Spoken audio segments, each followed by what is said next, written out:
Bonjour et bienvenue à tous, je m'appelle Mickaël et nous allons ensemble découvrir le nouveau California en version beach.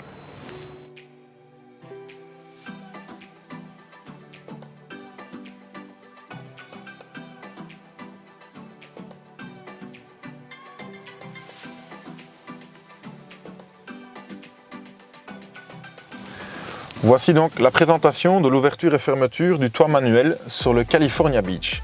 Donc petit conseil, c'est mieux de mettre le siège inversé de manière à avoir une vue sur la partie que vous allez déployer plutôt que de le faire sur le siège conducteur où on sera en arrière de votre nuque. Donc c'est mieux de pivoter d'abord le siège, ce sera dans un module différent la présentation du siège.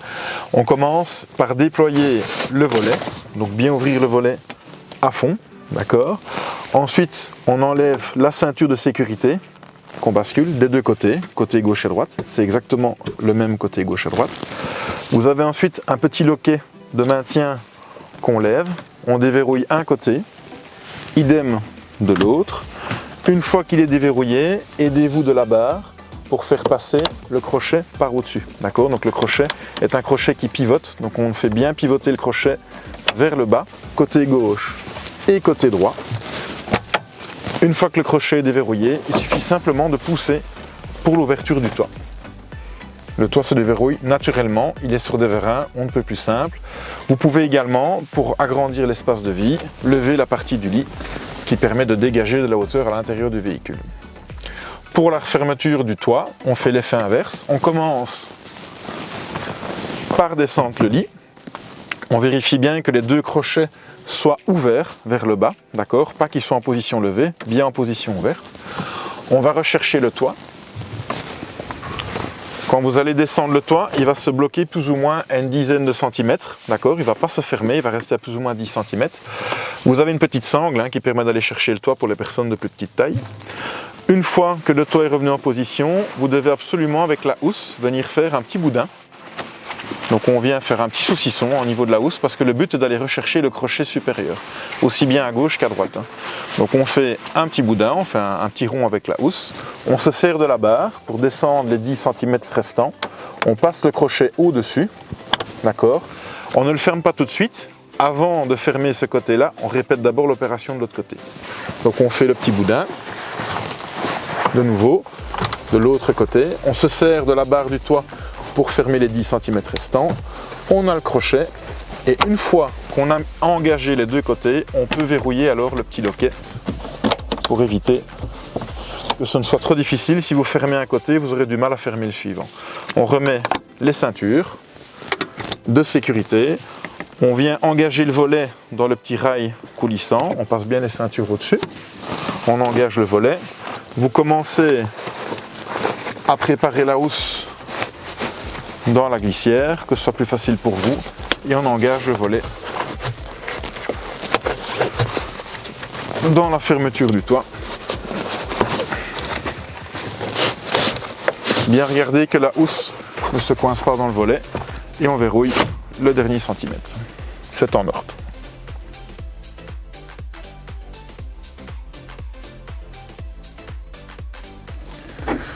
Donc voici pour l'installation du lit sur la version California Beach. Donc le California Beach a un lit de toute la largeur du véhicule, à savoir que le California Beach, c'est une petite exclusivité, permet de transporter 3 personnes à l'arrière. C'est bon à savoir, contrairement à la version Océan où ce n'est que 2 personnes à l'arrière.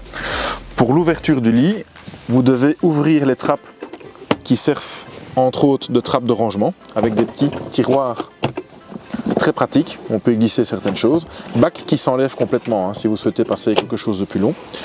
Vous venez chercher la sangle du dessous qui permet de déverrouiller l'avancement de la banquette. On peut ainsi coulisser la banquette, d'accord. On vient bien jusqu'au bout, vous ne saurez rien faire de mal, il y a un arrêt donc, dessus. Avant d'incliner la partie du lit, on vérifie bien de dégager les 3 appuis-têtes. Donc ici j'ai laissé l'appuie-tête pour vous montrer, donc il suffit de le lever au maximum. Il y a un petit bouton de sécurité de verrouillage au bas de chaque appuie-tête qui permet simplement de l'enlever. Donc on enlève bien les 3 appuis-têtes et ensuite on vient déverrouiller la partie du lit. On appuie bien jusqu'au bout, d'accord, comme ça le lit se met bien à plat.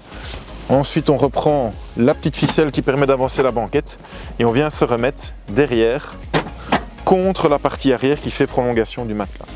Et dans cette version, on est équipé du matelas confort qu'on vient déplier ensuite, qui recouvre la totalité de l'espace de lit.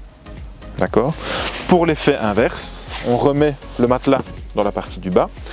On veille à ravancer la banquette de quelques centimètres pour permettre le déverrouillage du dossier. Donc on avance le lit de quelques centimètres.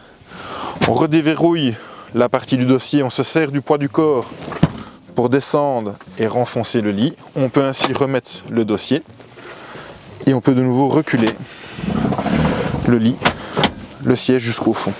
Donc la lanière ici dans le fond sert à avancer et reculer la banquette complète et la poignée ici sert à déverrouiller le dossier. D'accord ?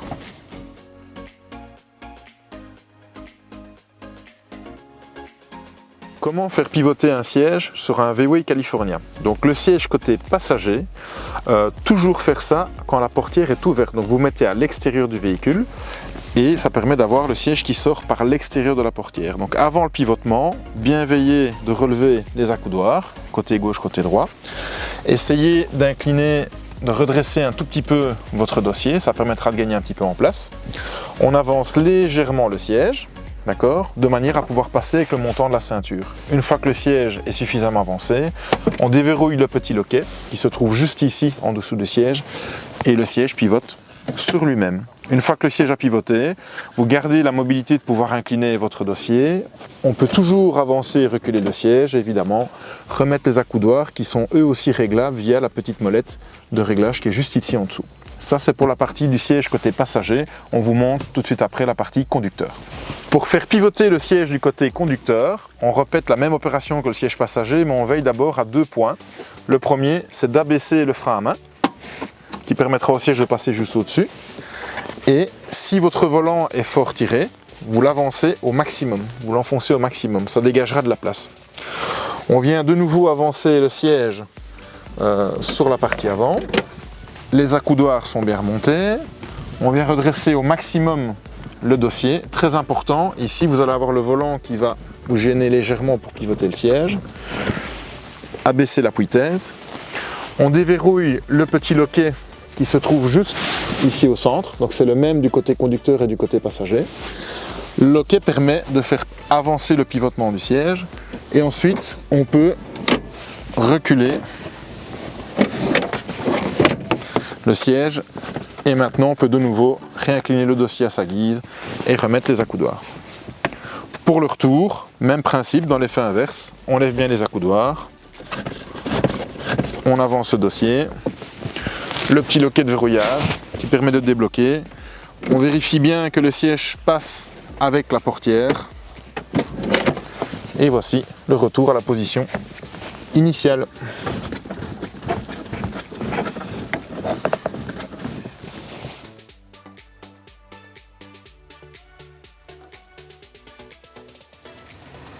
Donc voici la présentation de l'espace cuisine dans le California Beach. Donc le California Beach est équipé d'une gazinière 1 bec, d'une bouteille de gaz intégrée, d'une prise de 120 et d'une fenêtre qui permet la ventilation quand on cuisine. Alors première chose, la bouteille de gaz. Donc on déverrouille les 2 petits loquets qui sont juste ici. Ça vous le devrez faire qu'une seule fois au départ de votre séjour. Vous trouverez la bouteille de gaz ici en dessous avec un robinet de sécurité sur la bouteille de gaz. Donc on vous demandera de bien ouvrir le robinet à fond. Ensuite on refait un léger petit quart de tour en arrière pour ne pas que le robinet se cale et que vous ne savez plus le refermer après au retour de vos congés. Donc la bouteille de gaz peut rester ouverte en permanence. On va juste veiller à couper le robinet si on laisse le véhicule longtemps stationné sans s'en servir. Pour remettre le petit cache, les 2 petits ergots dans le fond, c'est très simple, c'est un tout petit quart de tour avec les doigts, très facilement accessible. La gazinière, donc on déplie la gazinière, il y a un système de verrouillage, bien jusqu'au bout. On lève le petit capot de protection, cet espace-ci sert de petite tablette pour cuisiner. Et donc vous avez un bec avec un système comme à la maison, donc un allumage automatique. On appuie, on tourne, vous avez un petit système électronique, donc pas besoin d'allumettes. Donc là votre gazinière fonctionne. Ensuite on a un petit variateur évidemment. Pour la couper, on vient bien se repositionner sur le bouton 0 pour avoir une totale sécurité. On referme le petit clapet et on abaisse la partie cuisinière qu'on vient re-ranger dans le panneau. La prise que vous avez ici en 220 volts, donc la 12 volts, elle est alimentée en permanence, elle est sur la batterie de vie. La prise de 120, celle-ci ne fonctionnera que quand vous êtes raccordé à l'extérieur, donc soit en camping ou sur une prise domestique. Donc quand vous êtes raccordé sur une prise extérieure, cette prise-ci vous donne du 220 et c'est exactement la même puissance qu'une prise domestique. Donc on n'est pas limité du tout en wattage, on peut mettre absolument tout ce qu'on veut comme à la maison. La fenêtre, donc c'est une fenêtre coulissante, un petit peu comme dans un train. Pour la déverrouiller, bien pincer le verrou. On peut verrouiller la fenêtre et elle a plusieurs crantages. Donc on peut l'ouvrir et l'arrêter à différents endroits. Évidemment, on peut l'ouvrir à fond. Pour refermer la fenêtre, si vous la repoussez, elle reste calée. Donc il faut bien repincer le verrouillage jusqu'au bout. Vous vous mettez compte, un petit coup sec, votre fenêtre est de nouveau reverrouillée. Alors le California Beach dispose également de la table dans la portière. Donc c'est une table qui est utilisable à l'extérieur, comme le California Océan. Mais cette table-ci peut également être placée à l'intérieur du véhicule dans cette version Beach. Donc la table est intégrée dans la portière coulissante. Pour déverrouiller le loquet, vous avez une petite poignée ici au-dessus qui permet simplement de déverrouiller la table. Donc la table, très facile, hein, avec 2 ou 4 pieds, je vous montrerai juste après. Et quand on veut remettre la table, on met bien la partie du bas d'abord, ensuite le crochet au-dessus. Simplement pousser pour la reclipser. Pour le déploiement de la table, si vous l'utilisez à l'extérieur, là vous devez utiliser les 4 pieds. Donc on ouvre bien les pieds, on entend le petit loquet du blocage, même chose. Donc si on l'utilise à l'extérieur, on déploie bien les 4 pieds.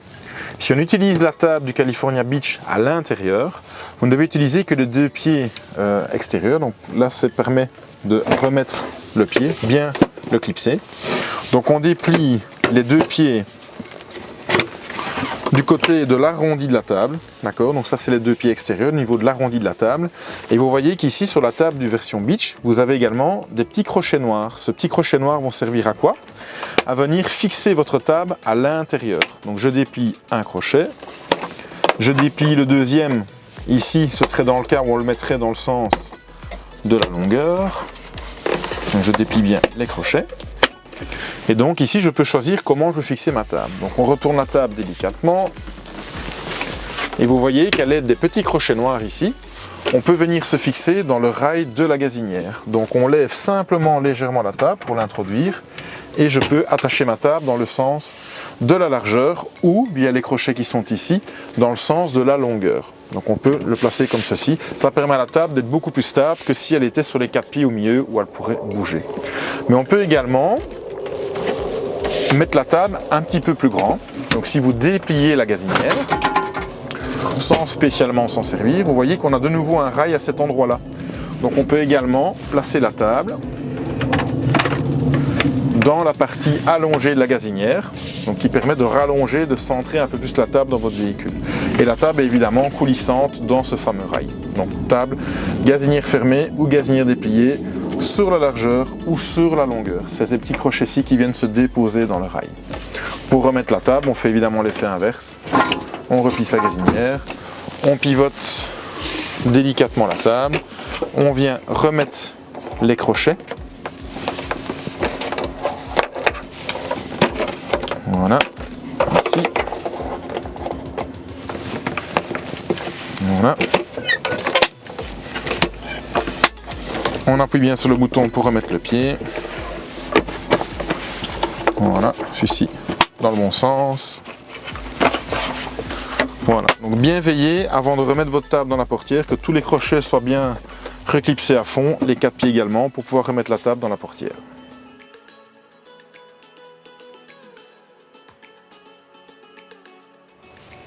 Donc pour accorder votre véhicule sur une prise extérieure, donc vous avez l'adaptateur qui est fourni dans chaque véhicule California. Donc bien déverrouiller le petit clapet. Vous avez une prise, donc c'est une prise étanche, une prise type camping-car. On vient introduire la partie haute, on pousse bien à fond, la prise est attachée et vous ressortez en prise 220 volts. Pour qu'il permette de brancher dans n'importe quelle prise domestique. Pour déverrouiller la prise, vous devez simplement appuyer vers le bas le petit loquet bleu qui permet de pouvoir retirer la prise. Bien veiller quand vous mettez le capuchon à bien le reclipser pour éviter qu'il ne se déploie quand vous roulez.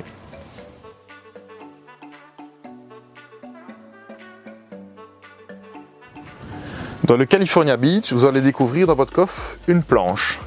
Cette planche sert en fait de rallonge pour votre lit. Donc ça permet que quand on déplie la banquette avec le surmatelas, on a un lit qui est beaucoup plus grand qu'évidemment sans la planche. Donc cette planche est fixe dans le véhicule. On peut éventuellement la retirer simplement en dévissant les petits papillons noirs que vous avez ici côté gauche et côté droit. C'est simplement ça qui la tient dans le sol. Ça permet aussi de la coulisser, mais bon, pas grand intérêt. La planche est fractionnée en deux morceaux. On peut lever la partie arrière, ce qui permet quand on charge ses bagages d'avoir plus de facilité pour charger vos bagages en dessous de la planche. On y retrouve également des petits crochets qui permettent, si on a un sac ou quoi de commission ou de course, de pouvoir les attacher pour ne pas que ça se balade. Et également dans le sol, des petits crochets qui permettent de sangler quelque chose également pour ne pas que ça voyage dans votre coffre. Donc la planche, très facile. La partie avant de la planche peut également s'abaisser. Donc vous allez voir qu'ici dans le fond il y a une petite poignée. Donc l'intérêt d'abaisser la partie avant de la planche, ça permet à la banquette de reculer plus loin en gardant la planche dans le coffre. Si évidemment on a retiré la planche du coffre, la banquette arrière peut reculer carrément jusque dans le fond pour les gens qui utiliseraient le véhicule quotidiennement pour ne pas spécialement avoir besoin de l'espace lit en permanence. On trouve également à l'arrière de la banquette les trois petites trappes qui sont en fait les mêmes trappes que ce qu'on trouve à l'avant, donc ça permet de passer de part en part. Donc on peut retirer le petit bac de rangement qui se trouve en dessous de la banquette et on peut donc passer par exemple une paire de skis. Donc entre le siège, ça passera jusqu'en la partie habitacle. Donc les versions California sont équipées de deux chaises de jardin à l'arrière. Donc elles sont rangées dans la housse située dans le haillon arrière. Donc on déverrouille simplement la tirette pour avoir accès aux deux chaises de jardin. Donc ce sont deux les mêmes. Il y a un petit loquet qui tient les chaises pour ne pas qu'elles bougent quand on roule avec le véhicule. Elles sont simplement glissées à l'intérieur. Donc ce sont des chaises très classiques de jardin, dépliantes. Donc il y a juste un sens pour remettre les chaises à l'intérieur. Donc vous devez au fait mettre la partie la plus haute, donc la plus longue, vers le dessus. Donc la partie la plus basse en dessous, c'est dans le sens dans lequel elle rentre. Si vous la mettez à l'envers, vous ne saurez de toute façon pas l'enfoncer au maximum. Donc bien mettre la chaise de jardin dans la glissière. On appuie au maximum, on referme le petit loquet et on remet la tirette.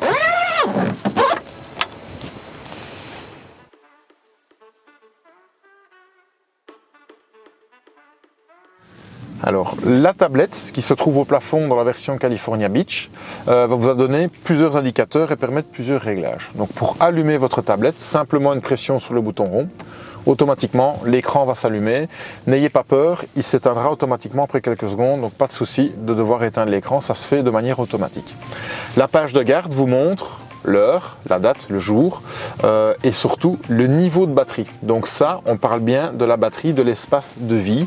Donc c'est cette batterie qui va alimenter que ce soit les éclairages, que ce soit les prises 12 volts, également le chauffage stationnaire. Donc important d'avoir toujours une batterie qui est chargée, à savoir que cette batterie va se charger de deux manières. Soit elle va se charger en roulant, tout naturellement, donc quand vous allez déplacer le véhicule et bouger de spot en spot, votre batterie va se recharger de manière naturelle.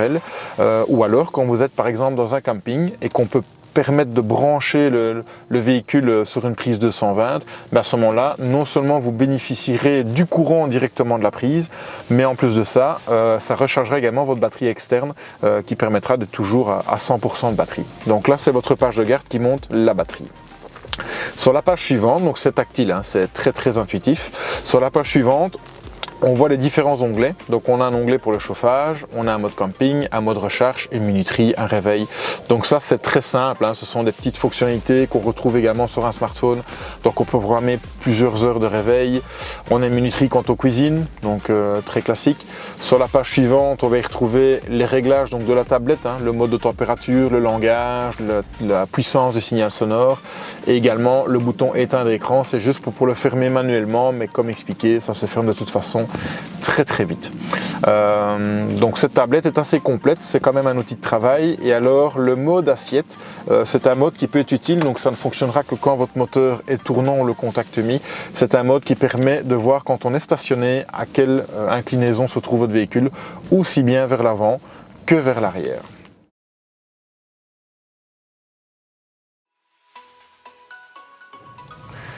Alors le chauffage stationnaire, donc le véhicule californien est équipé d'un chauffage stationnaire. Donc c'est un chauffage qui fonctionne au diesel, moteur éteint, donc c'est complètement indépendant du moteur. La particularité de ce chauffage stationnaire, c'est que pour qu'il fonctionne, il vous faut deux critères. Le premier, c'est d'avoir au minimum un quart de réservoir de carburant en soute, et alors d'avoir quand même suffisamment de courant au niveau de la batterie externe. Si vous n'êtes pas branché en camping, il faut que votre batterie secondaire ait un minimum de courant pour que votre chauffage puisse démarrer. S'il n'y a pas de courant, forcément, il ne démarrera pas. Donc le chauffage, quand on est dans l'onglet chauffage, il est très facile. Vous avez donc le mode de fonctionnement, le réglage de chauffage. Donc pour démarrer le chauffage, on ne peut pas faire plus simple, vous appuyez simplement sur chauffage maintenant. Il vous demande le niveau de puissance, donc le niveau de puissance qui va de 1 jusqu'à 10, d'accord, tout simplement. La position OK. Et là, votre chauffage va démarrer tout à fait naturellement. La tablette va de nouveau s'éteindre au bout de quelques secondes, mais on voit que le chauffage stationnaire est allumé grâce aux 3 petits points jaunes de chaleur qui sont dessinés sur la tablette. Donc le chauffage ici va fonctionner de manière manuelle. Donc il a démarré et il va rester enclenché jusqu'à temps que vous ayez coupé vous-même le chauffage. Si on décide de couper le chauffage stationnaire, on va simplement dans la position de chauffage. On voit qu'il est en bleu. On fait désactiver. Le logo s'éteint. Votre chauffage est éteint. Pour le réglage du chauffage, la seule particularité, c'est qu'il vous faut absolument avoir le contact, donc pour pouvoir régler le chauffage. Donc vous allez mettre le contact du véhicule, hein, c'est seulement à ce moment-là qu'il vous le demande, hein, sinon pour l'allumer il n'y en a pas besoin. Donc on met le contact au niveau du véhicule et là ça permettra de rentrer dans le menu du réglage du chauffage. Donc le menu de réglage permettra entre autres de pouvoir aller choisir éventuellement des heures de départ. Donc plutôt que de l'allumer manuellement, on peut programmer des heures de départ. Donc vous avez 3 heures de départ différentes. Et on peut également, dans le 4e point, choisir la durée de fonctionnement. Donc ça, c'est dans le cadre où on voudrait démarrer par exemple à 22 heures, je veux que mon chauffage se mette en route. Et on peut régler la durée du programme qui va de 10 minutes à 120 minutes. Et donc on peut faire 3 heures de départ différentes. Et donc pour accéder à ce menu de réglage, il vous faut le contact du véhicule, sans cela vous ne saurez pas y aller. Le mode de fonctionnement, c'est quelque chose de très simple. Après, vous allez beaucoup le laisser sur chauffage stationnaire, mais ça permettrait de mettre le chauffage en mode ventilation.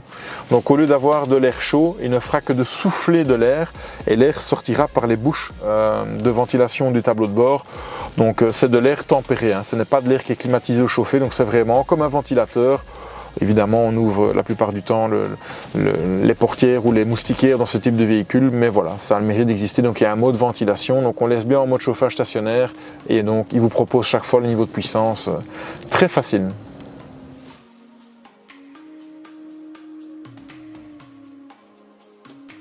Alors, autre fonctionnalité, le mode camping. Donc quand vous êtes en statique, quand on a trouvé un endroit sur lequel on va rester quelques heures ou la nuit ou en camping, donc c'est pas spécialement branché, hein, ça peut également être en pleine nature.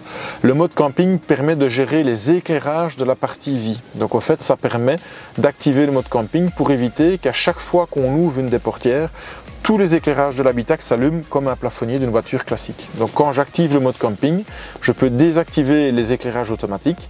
On a la petite tente donc qui va se dessiner au-dessus, comme quoi le mode camping est activé. Donc ça permet d'optimiser au maximum son courant, donc d'économiser son courant quand vous le demandez, et les éclairages deviennent en manuel. Donc vous pouvez allumer les éclairages vous-même en manuel via les boutons ou via la tablette. Donc les éclairages sont ici, il y a un espace éclairage qui permet d'allumer soi-même les éclairages, donc via la tablette, hein, c'est vraiment un interrupteur mais tactile, où on peut même gérer la puissance de l'éclairage, donc ce sont des éclairages qui sont dimmables. On peut le faire soit via la tablette, on peut également éteindre tout l'espace de vie, soit on peut les faire chaque fois par interrupteur, on peut une pression sur interrupteur, on tient le dos enfoncé et vous allez voir que l'éclairage va se dimmer via l'interrupteur, on n'est pas obligé de passer par la tablette. Le lever du soleil, c'est simplement pour demander par exemple que l'éclairage de la partie cuisine, quand le soleil se lève, s'allume automatiquement. Petite fonctionnalité en plus. Donc la tablette ici de commande permet par exemple si on est à l'étage et que quelqu'un la nuit doit se lever, on peut allumer via la tablette les étages d'en bas. Donc c'est une double commande.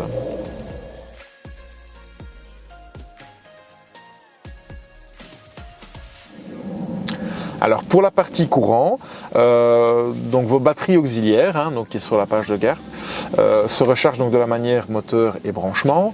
Dans le cadre où vous ne seriez pas par exemple dans un camping et qu'à un moment donné vous voyez que vous n'avez plus de courant, mais l'endroit où vous êtes est très bien, donc vous n'avez pas spécialement envie de bouger d'endroit, mais vous n'avez plus de courant, donc il y a une possibilité d'avoir un mode générateur. Donc en fait il suffit simplement de démarrer donc le véhicule classique à l'arrêt. Le levier sur parking frein à main tirée. Donc là, j'ai simplement démarré mon véhicule à l'arrêt. On vient désenclencher le bouton du start and stop du véhicule pour ne pas qu'il s'éteigne. Et donc, on peut avoir accès à un mode recharge maximum. Quand on appuie sur le mode recharge maximum, on voit qu'il y a un petit logo qui s'allume. Le moteur va tourner légèrement plus vite, c'est tout à fait normal. Et donc, ça va permettre de quoi? De produire du courant. Donc en fait, vous êtes en train de générer du courant pour recharger votre batterie auxiliaire si vraiment elle est à plat et que vous êtes en plein milieu des bois. Alors je sais que ça peut paraître contradictoire à un moteur qui tourne en plein milieu de la nature. Sachez que c'est une consommation d'1,5 litre de carburant sur 1 heure et sur 1 heure ça va recharger la totalité de votre batterie auxiliaire. Pour couper le mode générateur, simplement désactiver le mode générateur et donc vous éteignez votre véhicule simplement. Et vous avez pu recharger votre batterie auxiliaire sur la partie moteur. Donc la seconde prise 230 volts dans les California, que ce soit en version Beach Océan, se trouve dans le socle du siège côté conducteur. Donc c'est une prise qui, elle, est alimentée en permanence, donc elle fonctionne tout le temps, aussi bien moteur tournant que quand on est en statique non raccordé au système électrique. Donc en fait c'est un convertisseur de courant qui va prendre du courant sur vos batteries auxiliaires.